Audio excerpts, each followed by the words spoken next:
A wild Mustang led the mountain man to a place no map showed. Then this happened. Snow lashes the high peaks. A lonely mountain man grips his rifle when a black stallion bursts from the storm, snorting, circling, refusing to run. He follows, and what he finds will change everything.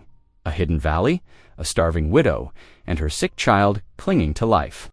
But this valley hides more than shelter. Its waters are promised by treatyette, already stolen by railroad men hungry for power.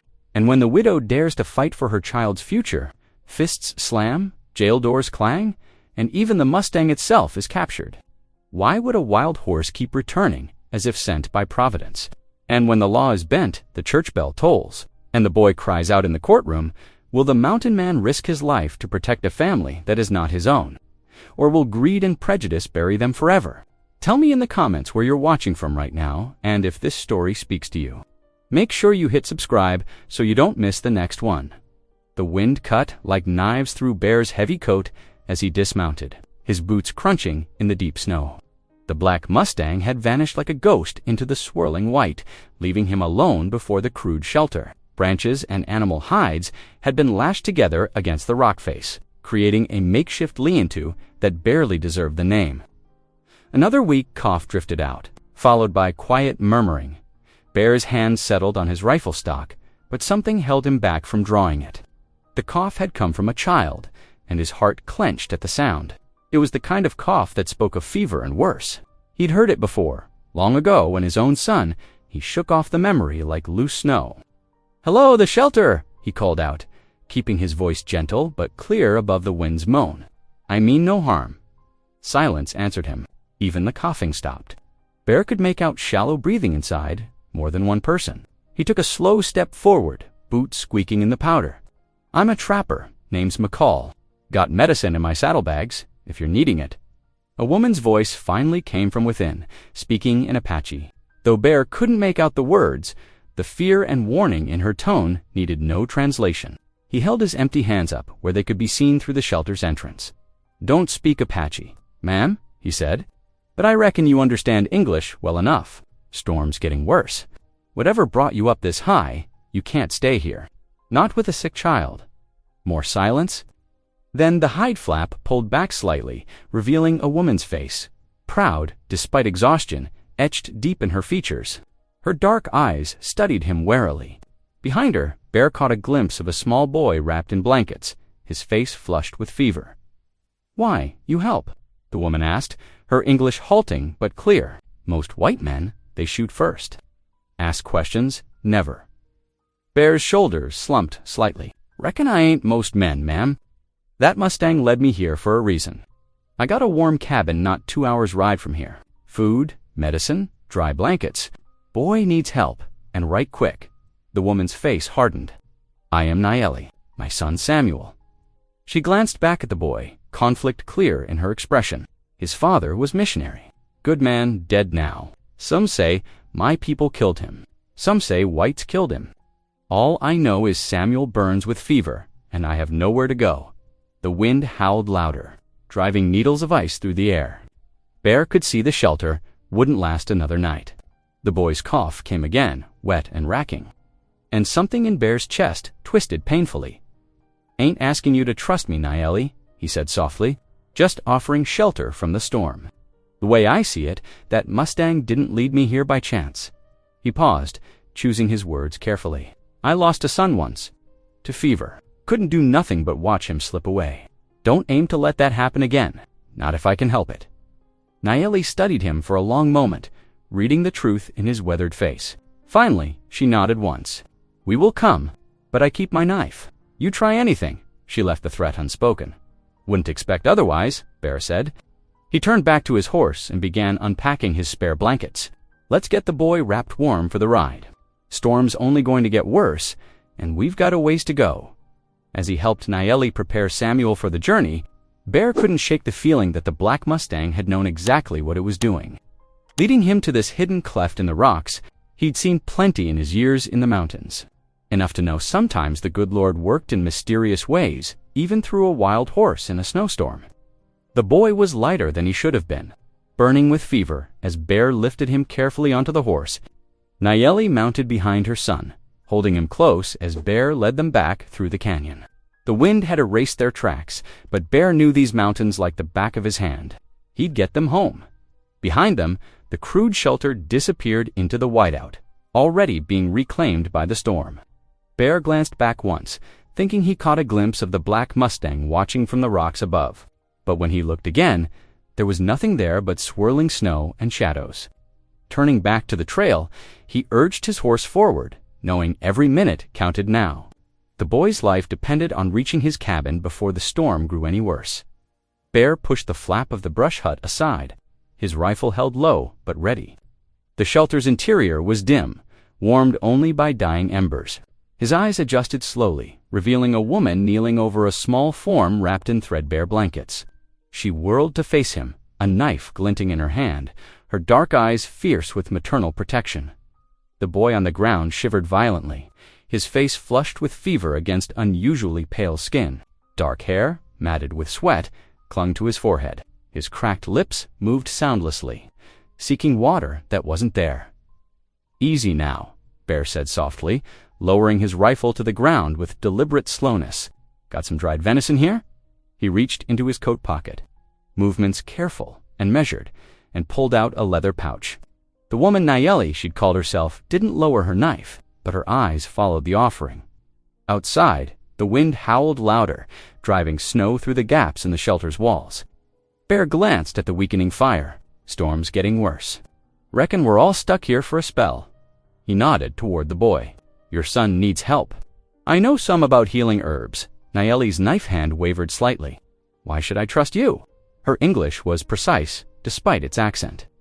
Each word carefully chosen, "because that boy won't last the night without help," Bear answered honestly. He pulled a smaller pouch from his vest. "Got willow bark here? Helps with fever."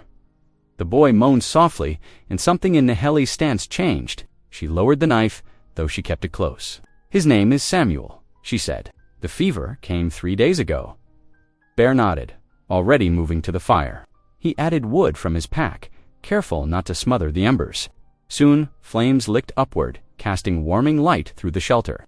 He pulled his battered tin pot from his saddlebags, filled it with clean snow, and set it near the fire to melt. Samuel stirred restlessly, mumbling words Bear couldn't catch. The boy's face was too thin, cheekbones sharp against fever-bright skin. Bear measured out the willow bark carefully, adding it to the now boiling water. "Water?" Samuel whispered, his voice rough as sandpaper. "Please." Bear poured a small amount of the cooling tea into his tin cup. "Here, boy. Small sips now." He helped Samuel lift his head, but Nayeli quickly moved closer, taking the cup herself. Her hands were steady as she helped her son drink. Through the long night, Bear tended the fire and brewed more tea. Nayeli spoke little, her responses curt when he asked about Samuel's symptoms, but her eyes never left him. Watching every movement with the wariness of one too often betrayed, the storm raged outside, snow piling higher against the shelter's walls. Bear knew they'd be trapped here until it passed. He dozed occasionally back against the cold rock wall, but mostly he watched and waited. Sometime past midnight, Samuel's breathing eased slightly, becoming less labored. Dawn brought no relief from the storm. If anything, the wind had strengthened, howling like a hungry wolf pack through the canyon. Bear stood, stretching his stiff muscles. "Need more snow for water?" he said. "Won't go far." Stepping outside, he was nearly blown off his feet. The snow was deep enough now to reach his knees in places. He filled his pot quickly, then paused, looking back at the shelter. Through the entrance flap, he could see Samuel sleeping more peacefully, his chest rising and falling in a steadier rhythm. Nayeli sat beside him, her proud profile softened by exhaustion. Something shifted in Bear's chest, a feeling he'd thought long buried under years of solitude. These weren't just strangers to be helped and forgotten. The black Mustang's appearance, leading him here through the storm, it hadn't been chance. Providence had brought him to this place, to these people. For a reason, he remembered another sickbed, another child burning with fever. That time, he'd been helpless, watching his own son slip away despite his desperate prayers. But now perhaps he could make a difference. The thought settled in his heart like a stone in a stream, immovable and right. Turning back to the shelter, Bear ducked inside, bringing fresh snow for water. Samuel stirred at his entrance, eyes opening briefly. Clear now, the fever's glaze finally fading. The boy's cracked lips curved in a faint smile before he drifted back to sleep. Nayeli met Bear's gaze across the fire. Some of the wariness had left her eyes, replaced by something that might have been gratitude, or perhaps just resignation to their shared circumstance. Either way, Bear knew with certainty that their paths had become entangled, bound together by more than just a winter storm. Morning brought a transformed world outside the shelter. The storm had passed, leaving behind drifts of snow that reached past Bear's waist. The sun glinted off the white expanse, almost too bright to look at directly. Bear's pack horse stomped restlessly in the makeshift lean-to he'd built the night before, breath steaming in the crisp air. Inside the shelter, Samuel's eyes were clear, though his face remained pale. "Hungry?" he whispered, managing a weak smile. Bear reached for his saddlebags. "Reckon we can fix that." He pulled out strips of jerky and a small sack of cornmeal. The boy's eyes lit up at the sight of food, but Nayeli touched his arm. Slowly, she cautioned. Small bites.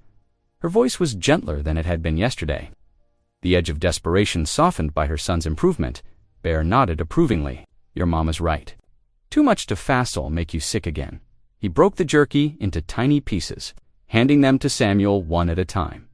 The shelter swayed slightly in a gust of wind, and Bear frowned at the flimsy walls. "This won't hold against another storm." He turned to Nayeli. "Got some rope on my pack horse. Could fetch logs, make this place stronger." Nayeli hesitated, pride warring with practicality in her expression. Finally, she gave a short nod. "The trees near the spring are good for building." They worked through the morning, Bear hauling pine logs, while Nayeli showed him how to weave branches between them, creating solid walls. The physical labor seemed to ease something between them. He was a scout for the army. She paused, testing Bear's reaction. When he simply nodded and continued working, she went on. "He died in the spring. A raid gone wrong. The other scouts said he fought bravely." But she trailed off. Her hands stilling on the rope, she was KNOTTING. Bear waited. Letting her find her own words, "The army gave him a Christian burial," she continued, her voice tight. "But the settlers still whispered, called him turncoat, said he must have been helping the raiders." Her fingers worked the rope again, knots forming with sharp, angry movements. They looked at Samuel differently after that. "Called him," she stopped, unwilling to repeat the cruel words. "Half-breed," Bear finished quietly. "Folks can be mighty quick to judge what they don't understand." Nayeli's hands stilled again. "We left the fort that night. Have been moving since, staying hidden." She met Bear's eyes. "Samuel belongs to both worlds, but neither wants him." Bear nodded slowly, understanding the weight of what she was sharing. "Might know something about that myself," he said. "Lost my own family years back. Felt like I didn't belong anywhere after." By midday, the shelter was sturdier, the walls thick enough to block the wind. Bear noticed Samuel watching them work, his eyes bright with interest rather than fever. "Think I'll fetch some water," Bear said, picking up his pot. The spring, Nayeli had mentioned, wasn't far, hidden in a rocky alcove. He was surprised to find steam rising from its surface, despite the freezing air. Touching the water cautiously, he found it pleasantly warm. When he returned, Samuel was sitting up, wrapped in blankets. "Will you leave tomorrow?" the boy asked suddenly, his voice small but steady. Bear set the water down near the fire. The question stirred something in his chest, an ache he'd thought long numbed by years of solitude. He looked at the boy's hopeful face, at Nahil's carefully neutral expression as she pretended not to listen. "Not yet, boy," he said finally. The words felt right in his mouth, true in a way he hadn't expected. That night, Bear made his bed near the door, as he had before. The fire crackled low, casting dancing shadows on the newly strengthened walls. Samuel's breathing was deep and even in sleep. Across the shelter, Naheli's form was still, but Bear sensed she was awake, keeping watch as mothers do. He lay there, feeling the hard-packed earth beneath his blanket, listening to the night sounds of the canyon. For the first time in years, the solitude that had been his constant companion felt different, less like a shield and more like a burden. Here, in this crude shelter, with these two people who trusted him just enough to sleep in his presence, he felt the stirring of something he'd thought forever buried. With his wife and son, the quiet warmth of belonging, Bear closed his eyes. not yet ready to name the feeling growing in his heart, but unable to deny its presence. Outside, a coyote called into the night, its lonely song echoing off the canyon walls. Days settled into a careful rhythm in the hidden valley. Morning light would filter through the shelter's smoke hole, casting a warm glow on their small world. Bear would rise first, stoking the fire and checking his trap lines before the sun climbed too high. The winter air stayed crisp and cold, but their reinforced shelter held strong against the wind. One morning, Bear returned with 2 plump rabbits slung over his shoulder. He found Samuel sitting cross-legged by the fire, watching intently as Nayeli demonstrated how to grind cornmeal between 2 smooth stones. "Like this," she said softly, guiding Samuel's small hands. "Gentle but firm, let the stone do the work." The boy's tongue poked out in concentration as he mimicked his mother's movements. Corn kernels crackling beneath the stone, Bear settled nearby, beginning to clean the rabbits. "That'll make fine eating," he said, nodding at their work. "Rabbit and corn mush stick to your ribs on cold days." Samuel beamed at him, proud of his contribution. The boy grew stronger each day, his cheeks filling out, eyes bright with renewed health. Bear found himself watching the child more and more, remembering another small boy who had once looked at him with such trust. In the evenings, they gathered close to the fire. Bear would share stories of the frontier, tales of buffalo hunts and mountain storms, of friendly trading posts and the characters he'd met in his travels. He kept his words simple, mindful of Samuel's young ears, choosing stories that spoke of courage and kindness rather than violence. At first, Nayeli would sit apart, pretending not to listen. But as the days passed, Bear noticed her edge closer, her expression softening in the firelight. Sometimes, she would add her own details about the lands he described. Speaking of hidden springs or ancient trails her people had long known, one afternoon, while Samuel napped and Nayeli mended a torn hide, Bear noticed something unusual about her bedding. Thin papers had been carefully sewn into the blanket's lining, protected from wear and weather. His movement must have caught her eye, for she stiffened. Watching him warily, "Those look like government papers," Bear said quietly, making no move toward them. Nayeli was silent for a long moment, measuring him with her gaze. Finally, she reached over and carefully extracted several folded documents from their hiding place. "Treaty papers," she explained, spreading them on the ground between them. "And survey maps." Bear leaned closer, squinting at the official stamps and flowing script. "These show water rights." Nayeli nodded. "This valley's springs were promised to my husband's band. The warm spring especially, it never freezes, even in winter." Her fingers traced the map's lines. "But the railroad surveyor, Harkins, he came last summer, filed claims on all the water sources, called us illegal squatters on railroad land." Bear's jaw tightened. He'd seen such tactics before, railroad men using false paperwork to steal what had been promised to others. "These papers prove your right to be here." "Yes," Nayeli's voice was bitter. "But if I show them to the authorities, they will arrest me first, ask questions later. A widow with treaty papers is still just an Indian to them." She glanced at Samuel's sleeping form. "And my son," Samuel's sleeping form, "and my son," would be taken, Bear finished grimly. He understood now she wasn't just hiding from prejudice, but protecting her people's rights to this land and water. Snow began falling again outside, thick flakes swirling past the smoke hole. By evening, the storm had sealed them in, the world beyond their shelter reduced to howling wind and white darkness.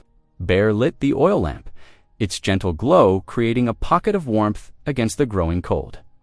Samuel sat close to the fire, wrapped in his blanket. "Mama says you can read the Bible," he said suddenly, looking at Bear with hopeful eyes.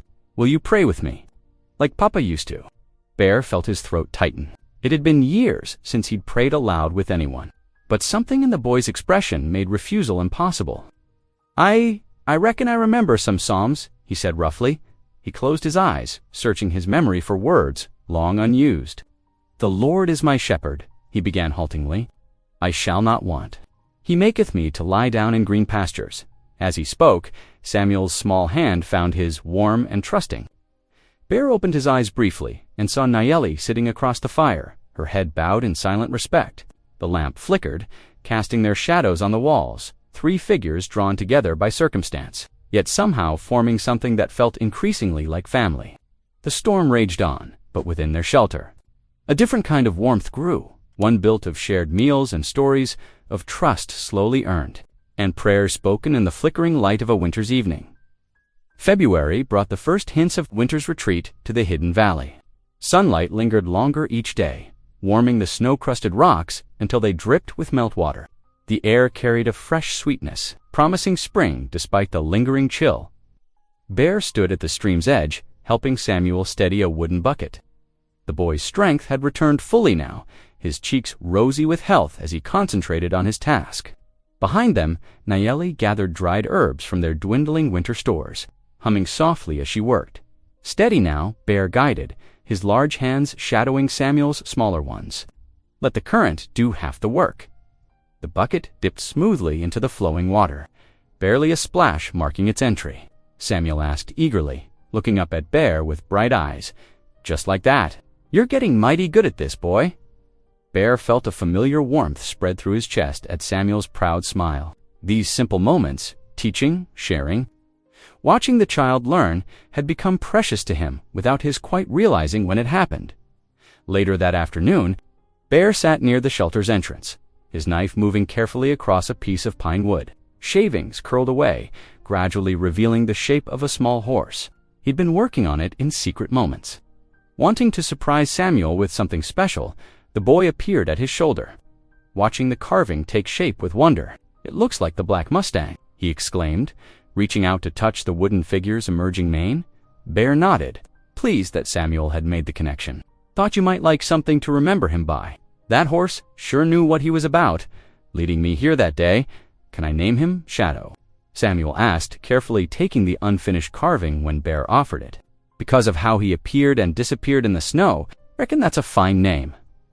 Bear watched Samuel trace the wooden horse's lines with gentle fingers. The real Mustang had appeared again just that morning, a dark shape against the white ridge, standing still as a statue while watching their camp. When Bear had raised his hand in greeting, the horse had tossed its head once before, melting away into the trees like a spirit. The afternoon passed peacefully as Bear showed. Samuel had a check and mend. Nayeli prepared a thick rabbit stew, the savory smell drawing them back to the shelter as evening approached. They sat together, sharing the meal in comfortable silence, broken by Samuel's occasional cheerful chatter, while cleaning their bowls. Bear found himself speaking of something he rarely mentioned. "Had me a wife once," he said quietly, almost to himself. Sarah was her name. Lost her in childbirth near 15 years back. He kept his eyes on his work, not looking up at the sudden stillness from his companions. After a moment, Samuel's small hand touched his arm. "Then maybe God gave you us," the boy said simply. Bear's throat tightened at the innocent wisdom in those words. He'd long questioned why that Mustang had appeared in the storm, why he'd followed it against all reason. Perhaps Providence had indeed had a hand in bringing him to this hidden valley, to these two people who had somehow worked their way into his heart. That evening, as the fire burned low, Nayeli surprised him by offering to teach him a prayer, a simple Apache blessing of gratitude. Bear listened carefully as she spoke each word, then attempted to repeat them. "Ehi." "What was the next part?" he asked, stumbling over the unfamiliar sounds. Nayeli's eyes crinkled slightly at the corners, not quite a smile, but close. "Ahihi," she corrected gently. "It means, thank you for this beauty." Bear repeated the phrase several times, his pronunciation clumsy but earnest. Samuel giggled at his attempts, but there was no mockery in it, only the pure joy of sharing something precious with someone loved. As Samuel slept and Nayeli tended the fire, Bear lay on his bedroll near the door, his usual spot as unofficial guardian. The wooden horse rested near Samuel's sleeping form, its rough shape a promise of the finished toy to come. Through the smoke hole, stars wheeled bright and clear in the winter sky. Bear's thoughts drifted to that strange day in the storm, when a wild horse had appeared like an answer to a prayer he hadn't known he was making. He'd been so long alone, carrying his grief like a heavy pack he couldn't set down. But here, in this valley, something was changing. Each day brought new moments of connection. Samuel's trust, Nayeli's gradual acceptance, their shared prayers and meals and work. The Mustang's appearance felt less like chance now, and more like guidance, as if something greater than himself had known exactly what his solitary heart had needed. As sleep approached, Bear found himself silently repeating Nayeli's prayer of thanks, grateful for whatever power had led him here. To this unexpected family forming in the wilderness, the valley streams swelled with snowmelt, their gentle murmur growing to an urgent rush. Tender green shoots pushed through patches of retreating snow, and the air carried promises of spring's renewal. Bear watched these changes with growing concern, knowing they couldn't stay hidden forever. One evening, as Samuel slept, Bear approached Nayeli by the fire. "Those treaty papers," he said quietly, keeping his voice steady. "Reckon it's time to put them to use. The agency office could set things right." Nayeli's hands stilled over her mending. "The agent there has no love for my people," she replied, her voice tight with worry. "What if they arrest me? What becomes of Samuel then?" Bear leaned forward, his expression earnest. "I'll be with you. Both of you. Ain't right, them taking land that's rightfully yours." He paused, choosing his words carefully. Sometimes standing up is the only way forward. After a long silence, broken only by the fire's crackle, Nayeli nodded slowly. "We will try," she said, "for Samuel's future." The next morning brought a flurry of preparation. Bear packed jerked venison and corn cakes, while Nayeli gathered their few belongings. Wrapping the precious treaty papers in oiled cloth, Samuel helped roll blankets, his excitement at the journey barely contained. Bear's mule, a sturdy creature named Jenny, accepted their supplies without complaint. The morning sun had barely cleared the eastern peaks when they set out. Leaving the shelter that had protected them through the winter months, Samuel rode in front of Bear's saddle, his small hands gripping the horn. "Will we see more people?" he asked, both nervous and curious. "Some," Bear answered honestly, "but you stay close to your mama and me. We'll manage fine." They followed game trails down to the valley floor, Bear leading Jenny, while Nayeli walked beside them, alert for any signs of trouble. The first day passed quietly, marked only by Samuel's occasional questions and the steady rhythm of their travel. By the second day, they reached the Ridge Road, a rough track used by traders and trappers. Bear felt Nahil's tension as they moved into more open country, but she walked with determined grace, her head held high when the third morning dawned crisp and clear. They made camp near a creek still touched with frost. Samuel helped gather kindling, while Nayeli prepared a simple breakfast. Bear took the opportunity to check his snares, hoping to supplement their provisions. The sun had barely risen when he found a black Mustang waiting in a small clearing, its coat gleaming in the early light. Bear stopped, scarcely breathing. The horse stood perfectly still, something dark dangling from its mouth. As Bear watched, the Mustang stepped forward and dropped its burden, a leather saddlebag. Worn and torn, but unmistakably his own, lost months ago in a summer storm. The horse backed away, allowing Bear to approach. With trembling hands, Bear lifted the saddlebag. Inside, wrapped carefully in oilskin, lay his wife's Bible, the one precious thing he'd carried for 15 years until that storm had taken it. The pages remained intact, protected by their wrapping. Bear sank to his knees in the damp grass, clutching the Bible to his chest. "Thank you," he whispered, his eyes lifted to the brightening sky. "Thank you, Lord." When he looked again, the Mustang had vanished like morning mist, leaving only hoofprints in the soft earth. That evening, as they gathered around the campfire, Bear held the Bible reverently. Samuel leaned against his side, while Nayeli sat across from them, her face softened by firelight. "My Sarah loved this book," Bear said, his voice rough with memory. He carefully opened it to where a dried wildflower marked a page. She'd read from it every evening, said it was like bread for the soul. His fingers found familiar words, and he began to read aloud. "He maketh me to lie down in green pastures. He leadeth me beside the still waters." The ancient words filled the night air, mixing with the sound of wind in the pines and the distant call of an owl. Samuel listened intently, his head nodding with the rhythm of the verses. Even Nayeli seemed moved, her eyes reflecting both firelight and something deeper. "He restoreth my soul," Bear continued, his voice growing stronger with each line. "He leadeth me in the paths of righteousness for his name's sake." The Bible's return felt like more than chance. It was a sign, a reminder that even in the wilderness, they weren't truly alone.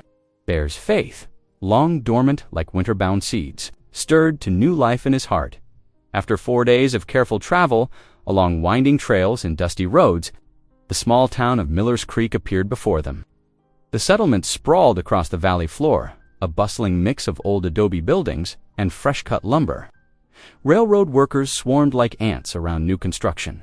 While loaded wagons creaked through the muddy streets, Bear felt Nayeli stiffen beside him as they approached. Samuel, still riding in front of Bear's saddle, pressed back against his chest. "Sure are a lot of folks," the boy whispered. "Stay close," Bear murmured, guiding them toward the livery stable at the edge of town.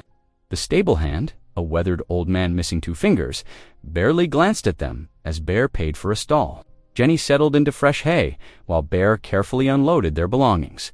"There's a boarding house down the street," Bear told Nayeli quietly, "run by Widow Chen.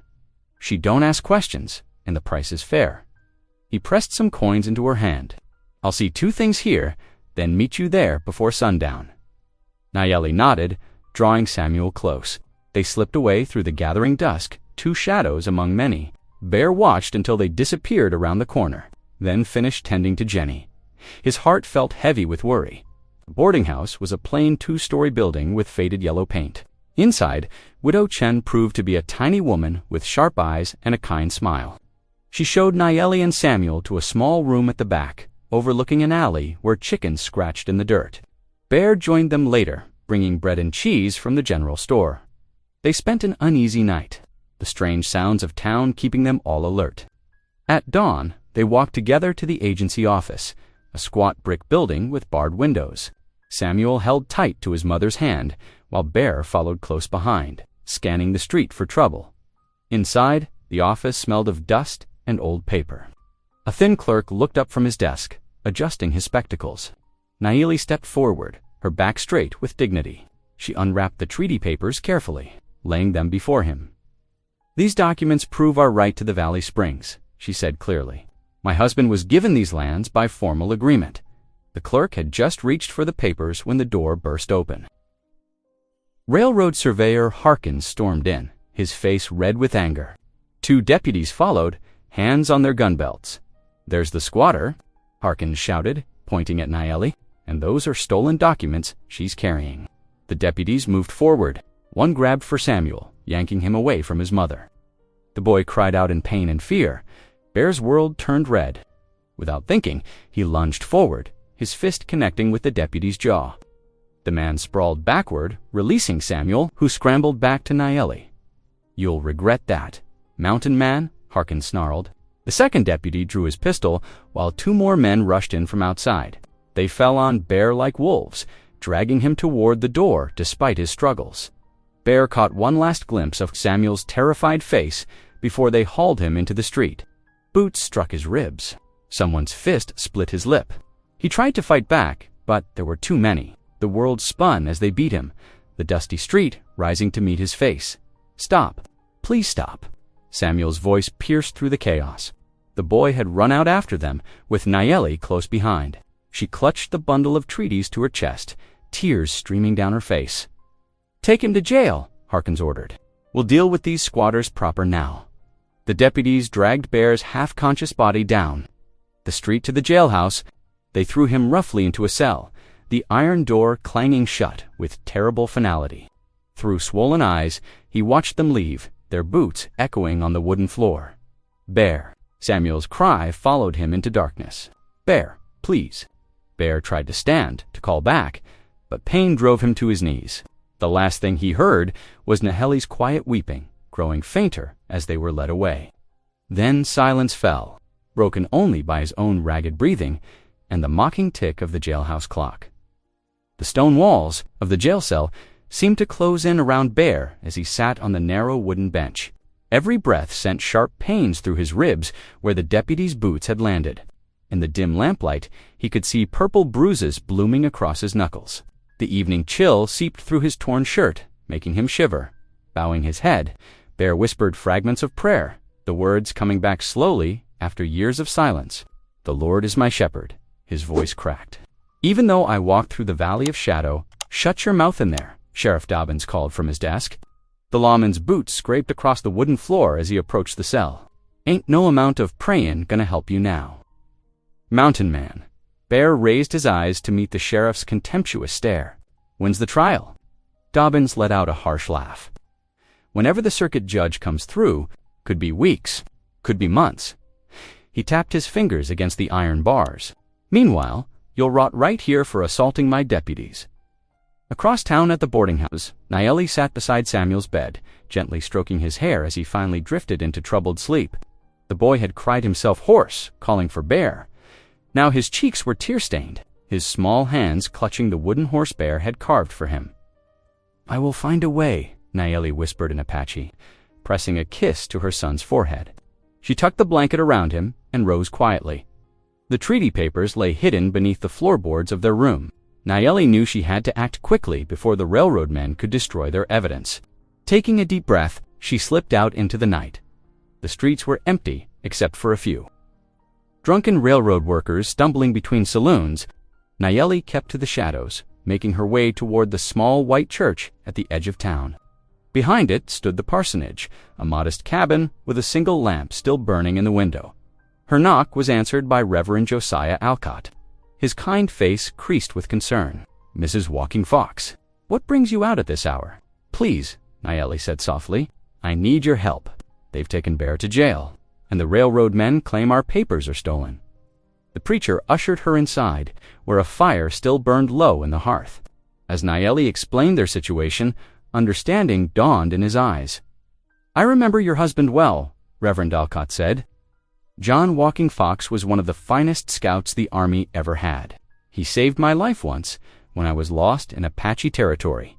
He leaned forward in his chair. "I was there when the treaty was signed. I saw him receive those papers legally." Hope flickered in Nayeli's chest. "Will you testify to this truth?" Of course, the preacher's voice was firm. "The Lord commands us to stand with the widow and orphan. I'll speak before any judge or jury." A commotion outside drew them to the window. In the moonlight, they could see several railroad men struggling with ropes, trying to contain a fighting black shape. The wild Mustang that had led Bear to Nayeli's shelter, the horse reared and struck out, but eventually succumbed to their lassos. "That's Harkin's crew," Reverend Alcott said grimly. "They've been trying to catch that stallion for weeks. From his jail cell, Bear could hear the Mustang's desperate cries as they dragged it toward the railroad company's corral. The sound tore at his heart. Such a proud, free creature now bound and suffering like himself. He pressed his forehead against the cold bars, his own helplessness threatening to overwhelm him. The night grew deeper. Bear's prayers fell silent as exhaustion and pain pulled him toward uneasy sleep. In his dreams, he saw Samuel's frightened face, heard Nayeli's quiet weeping. The Mustang's wild screams echoed through his nightmares. At the boarding house, Samuel lay awake long after his mother returned. He clutched the wooden horse tighter, remembering Bear's strong hands as they carved it, the way his eyes crinkled when he smiled. "Mama," he whispered into the darkness. "Yes, my son. Uncle Bear will come back to us, won't he? Even if nobody else thinks he will." Nayeli reached across the narrow bed to hold her son's hand. "Yes," she said softly, thinking of the preacher's promise. "We must have faith, like Bear taught us. The truth will find its way." Outside their window, the Mustang's cries had fallen silent. But somewhere in the distance, a lone coyote called out to the moon, a wild, mournful song of defiance against the coming dawn. The first pale light of dawn crept over the mountain peaks, painting the town's muddy streets in shades of gray. A sudden crash shattered the morning quiet, followed by shouts of alarm and the thundering of hooves. The black Mustang, its spirit unbroken by a night in captivity, had snapped its ropes and burst free from the railroad company's corral. Someone yelled as the horse charged down the main street, trailing broken leads behind it. Men dove out of its path, scrambling for safety as the powerful animal wreaked havoc. Barrels toppled, wagons rocked, and chickens scattered in panic. Sheriff Dobbins burst from his office, shouting orders. "Stop that beast! Deputies, get after it!" His face reddened with fury as he watched the chaos unfold.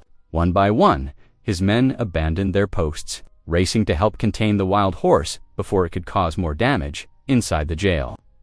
Deputy Hollis stood alone. Through the barred window, he could see the Mustang's path of destruction. The young lawman's conscience had been troubled all night, remembering Reverend Alcott's passionate words about justice and mercy. Bear sat quietly in his cell, listening to the commotion outside. His bruised body ached, but hope stirred as he heard the deputies running past. Then came the soft click of a key in the lock. "Mr. McCall," Deputy Hollis whispered, swinging the cell door open. His young face was etched with determination. "Get to the hearing. Justice needs you there." He pressed a small flask of water into Bear's hand. "Take the back alley." Hurry Bear gripped the deputy's shoulder. "Much obliged, son. I won't forget this." Limping slightly, Bear slipped out through the rear door of the jail. The morning air felt sweet after the musty cell. He could hear shouts and cursing from the direction of Main Street as men continued. Chasing the elusive Mustang dot, moving carefully through the shadows of dawn, Bear made his way toward the courthouse. His ribs protested with each step, but determination drove him forward.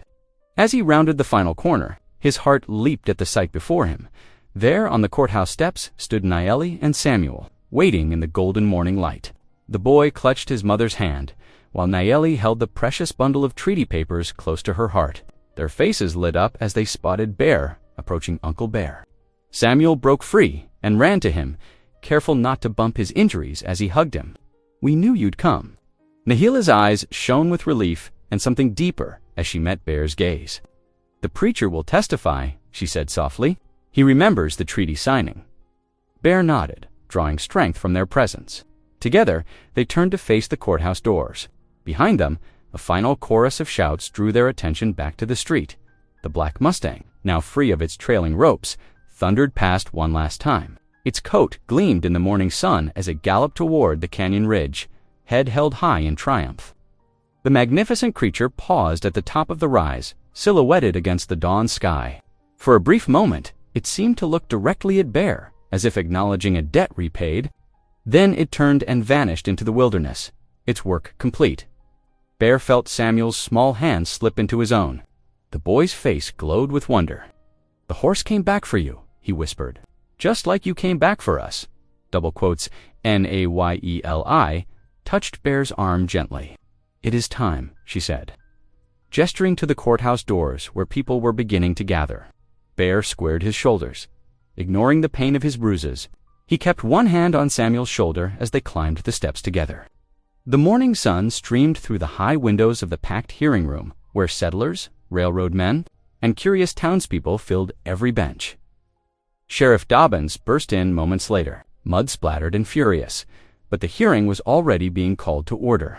Bear stood tall beside Nayeli, ready to face whatever came next. The wild Mustang's spirit of defiance and freedom seemed to linger with them, a reminder that justice, like the untamed heart, could not be forever contained. The courthouse benches groaned under the weight of what seemed like half the town. Sunlight streamed through tall windows, catching dust motes that danced in the air like tiny stars. Railroad men in smart suits clustered near the front, while curious settlers and townsfolk packed the back rows, whispering among themselves about the scandal of an Apache widow challenging the mighty railroad. Judge Harrison's gavel cracked against wood, silencing the murmurs. His weathered face, creased from years of frontier justice, surveyed the crowded room. "This hearing will come to order," he declared, voice firm but even. "We're here to address claims regarding water rights in Cottonwood Valley." Bear stood beside Nayeli near the front rail, his bruised face drawing sideways glances. Samuel sat just behind him, small fingers wrapped tight around a wooden toy horse. The boy's eyes darted nervously between his mother and the stern-faced judge, Mrs. Nayeli Thompson. Judge Harrison called, "Please step forward and state your claim." Nayeli rose slowly, treaty papers clutched to her chest. Her traditional dress and moccasins stood in stark contrast to the railroad men's fine clothes. When she spoke, her voice trembled but held steady, like a stream running over stones. "My husband, John Thompson, served as scout for Army 3rd Cavalry," she began. "He guided them through Apache lands for 5 years, building trust between our peoples." Her chin lifted proudly. "For his service, the treaty guaranteed springs and grazing land in Cottonwood Valley to our band. These papers prove it." From the railroad section came derisive snorts. Surveyor Harkins leaned toward his lawyers, whispering and smirking. Judge Harrison's gavel cracked again. "Order," he warned, eyes narrowing. Reverend Alcott stood next, his clerical collar bright white against his black coat. "Your Honor, I was present at the treaty signing." John Thompson was a man of honor who served both sides faithfully. I witnessed his name marked on those documents, and the promises made, lies. Harkins burst out, face reddening. She probably stole those papers. Everyone knows you can't trust silence. The judge's voice cut like a whip. One more outburst, and you'll be held in contempt, Mr. Harkins. Bear pushed himself up slowly, ignoring the pain in his ribs. His large frame drew all eyes as he reached into his coat. Your Honor, he said, voice gravelly, but clear, I found something that speaks to truth here. He withdrew his wife's Bible, wrapped in oilskin. Holding it high, he continued, On this good book, I swear before God and man that I've seen the springs marked in them papers. I've watched this woman care for her sick child in hiding, protecting not just herself, but the rights promised to her people. His eyes swept the courtroom. If we can't honor our written words, then we're no better than thieves. Murmurs rippled through the room. Several settlers shifted uncomfortably in their seats. Even some railroad men looked down at their boots. Bear's simple declaration hung in the air like summer thunder. Samuel suddenly stood, his small voice piping up. My papa was a good man, he said clearly, though his hand trembled in his mother's grip. Mama teaches me to always tell the truth, like he did. A woman in the back dabbed at her eyes with a handkerchief. Judge Harrison's stern expression softened slightly as he looked at the boy. The papers, please, the judge requested, holding out his hand. Naili stepped forward, carefully unfolding the worn documents. The judge studied them intently, adjusting his spectacles. Harkins shot to his feet. Your Honor, we have claims filed months ago. This woman's been squatting illegally. Your claims, Judge Harrison interrupted, are dated after the treaty signing. He held up a hand as Harkins tried to speak again. I will review all documents in my chambers before ruling. He stood, gathering the papers. This court will recess for 1 hour. As the judge departed, tension settled heavy in the room. Naili sank back onto the bench, drawing Samuel close.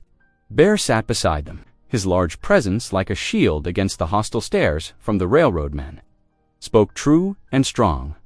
Like the Mustang? Samuel whispered, clutching his toy horse. Not afraid to stand alone, Reverend Alcott joined them, resting a comforting hand on Nahili's shoulder.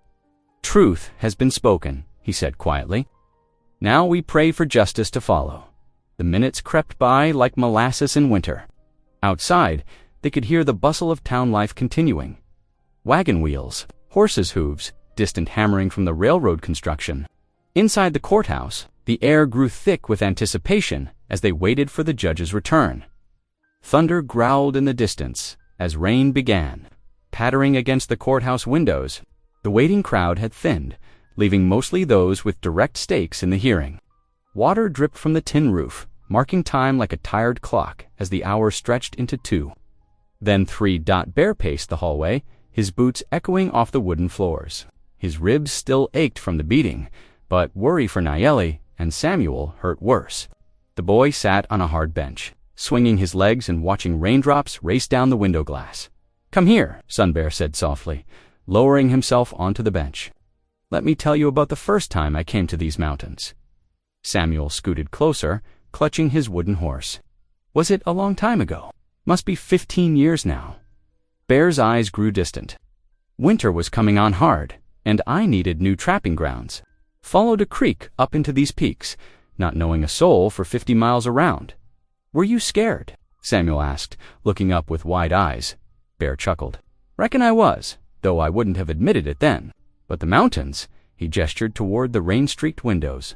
They had a way of teaching me what mattered, how to read, weather in the clouds, find food in barren places, trust in the Lord's provision. Like the Mustang finding us?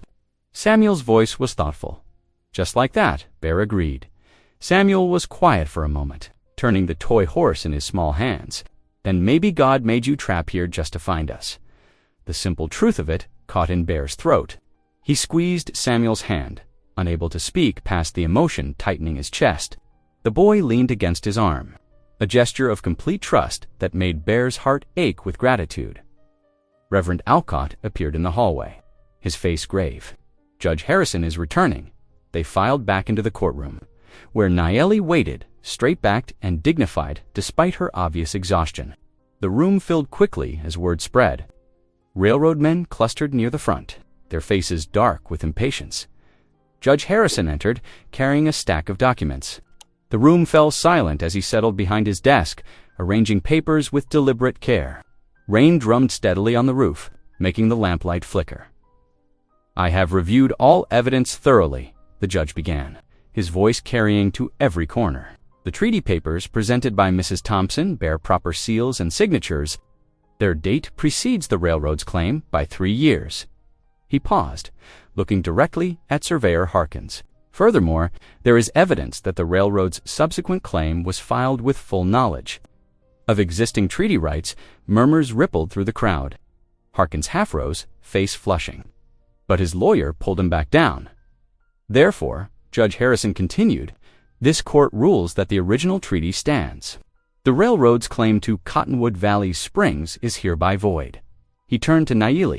"Mrs. Thompson, as widow of John Thompson and member of the designated Apache band, you are recognized as rightful steward of these waters."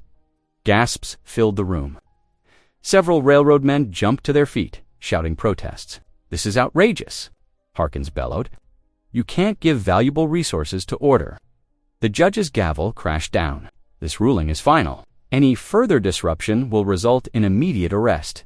His stern gaze swept the room. "The treaty's provisions for shared access remain in effect. The railroad may negotiate water use through proper channels. With fair compensation to the recognized rights holders." Tears slipped down Naili's cheeks as she gripped Bear's arm. Her fingers trembled, but her voice was steady as she spoke. "Thank you, Your Honor. We will honor the treaty's words." Samuel darted forward to hug his mother, face bright with joy. Bear stood protective behind them, watching the railroad men storm out, their curses fading down the hall. Several townspeople approached to offer quiet congratulations, including the woman who had wept earlier. Reverend Alcott stepped forward, smiling. "The Lord's justice prevails," he said warmly, "though sometimes it needs a helping hand." He winked at Bear, who ducked his head modestly. Rain continued to fall outside, but its rhythm seemed peaceful now rather than ominous. Judge Harrison gathered his papers, pausing beside their group. "Mrs. Thompson," he said quietly, "your husband served honorably to build peace between peoples. This ruling honors his memory and our nation's promises." He touched the brim of his hat and departed. Leaving them standing in the slowly emptying courtroom, Naili's hand remained on Bear's arm, her touch warming him more than any fire. Samuel hugged his wooden horse, beaming. "Can we go home now?" he asked hopefully. "Yes," Naili answered, her voice rich with emotion. "We can go home." Bear looked down at this small family that Providence had led him to through a wild Mustang's guidance. His heart felt fuller than it had in years, like a spring breaking free after a long winter's freeze. Morning dawned clear and bright, washing the muddy streets in golden light. Bear secured the last bundle to his pack horse, while Naili gathered their meager belongings from the boarding house. Samuel clutched his wooden horse, practically bouncing with excitement to head home. "Ready?" Bear asked, helping Samuel up onto the saddle. The boy nodded eagerly, his dark eyes shining. They made their way down the main street, past the general store, where just days ago they had faced such hostility. Now something had shifted. The shopkeeper, sweeping his porch, touched his hat brim in greeting. A woman who had previously hurried her children away now smiled and waved at Samuel.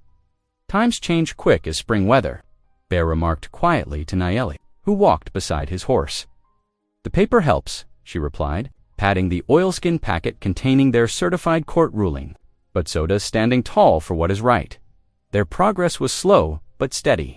Bear's ribs still ached from the jail beating, and the packed trail had turned muddy from the rain. Yet the discomfort seemed small compared to the lightness in their hearts. Even the horses seemed to sense it, stepping with more energy despite their loads. Around midday, they passed Widow Chun's farmstead. The old woman stood in her vegetable patch, straightening when she saw them. To their surprise, she hurried to the fence with a cloth-wrapped package. "For the boy," she said, pressing it into Naili's hands. "Fresh sweetbread. My Henry, he would have stood with you too, if he were still here." Naili thanked her with grave courtesy, but her eyes were bright with emotion. Samuel's delighted grin at the treat made the widow smile and wave until they disappeared around the bend. As they climbed higher into the mountains, the air grew cooler and fresher. Pine needles cushioned their steps, And familiar landmarks began appearing. The lightning-struck oak, the three-peaked ridge, the tumbled boulder that looked like a sleeping bear. "Look!" Samuel suddenly pointed ahead. The black Mustang. Sure enough, the wild horse stood watching them from a distant rise, its coat gleaming in the afternoon sun. As they watched, it tossed its proud head and vanished into the trees. "Reckon he's welcoming us home," Bear said softly, when they finally reached the hidden valley. Samuel could hardly wait for Bear to help him down. He ran straight for the warm spring, splashing his hands in the crystal water and laughing with pure joy. The sound echoed off the canyon walls like music. Bear surveyed their shelter with a critical eye. The brush hut had served its purpose through desperate times, but now he saw it with new vision, not as a temporary hiding place, but as a foundation for something permanent. "We'll need proper walls," he said, already mentally calculating lumber needs, a real roof before winter comes again, maybe a garden plot come spring. Nayeli looked at him sharply. "You mean to stay?" Bear met her gaze steadily. "If you'll have me." She was quiet for a long moment, then nodded once, but her eyes held volumes of unspoken feeling. "We will need to build it strong," was all she said. They spent the rest of the afternoon unloading supplies and reinforcing the shelter. Bear showed Samuel how to stack stones for a better fire pit, while Nayeli gathered fresh pine boughs for bedding. The work was peaceful, punctuated by Samuel's cheerful chatter and the distant cry of hawks. As evening settled and Bear built up the fire, while Nayeli prepared a simple stew from their travel provisions. The familiar sense of sage, rabbit meat, and cornmeal filled the air. Samuel helped arrange their blankets around the fire, proudly setting his wooden horse in a place of honor. They ate together in the growing darkness, sharing Widow Chen's sweet bread for dessert. The firelight cast dancing shadows on their faces, but there was no fear in them now, only contentment. Samuel told stories about the things he had seen in town, making them laugh with his impressions of the judge's stern face and the railroad men's angry strutting like this.